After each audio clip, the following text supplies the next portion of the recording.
Is the White House pressuring Congress to vote in favor of arming Syrian rebels to help defeat ISIS? Here with reaction from the Capitol, Arizona Senator John McCain. Senator, according to The Hill this weekend, the Syrian rebels agreed to a ceasefire with ISIS. Does that change the equation any?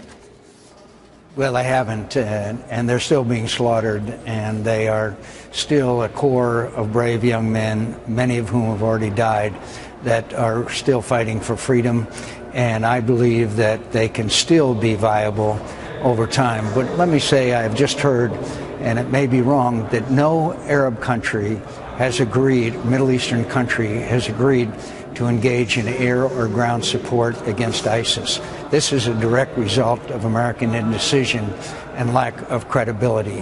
When they see the President of the United States compare Yemen and Somalia with a 30,000-man terrorist organization with tanks and equipment and the size of Indiana, and compare that to Yemen and Somalia, they don't believe the president is either serious or he's deluded, one of the two. And when you talk about a coalition, I think you're going to have great difficulty, Sean, in getting any Middle Eastern country to cooperate in any fashion because of the decisions the president's made, including the commitment to bomb Syria and not to. And by the way, I could show the president targets on the map today that he could be bombing and killing ISIS people, the same ones that carried out this hideous decision. Why the delay in a bombing campaign in Syria? I'd be very interested to know. A couple of things as we've been reporting tonight. Number one, no, they've said in the New York Times, no shock and awe.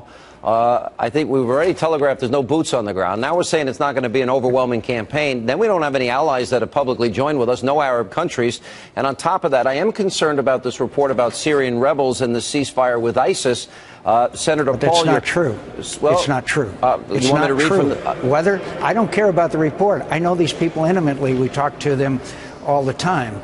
But also let me point out that if we are going to conduct a conflict the way you are describing it, and I'm afraid that's the case. This is reminiscent of Vietnam, the gradual escalation that ended up in one of the worst defeats that America has ever suffered.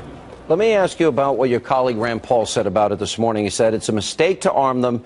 Most of the arms that we've given the so-called moderate rebels have wound up in the hands of ISIS because ISIS simply takes it from them or it is given to them, and we mistakenly actually end up giving it to some radicals. Look, things are very... Has Rand Paul ever been to Syria? Has he ever met with ISIS? Has he ever met with any of these people? No. We're going to have a fight because it's patently false.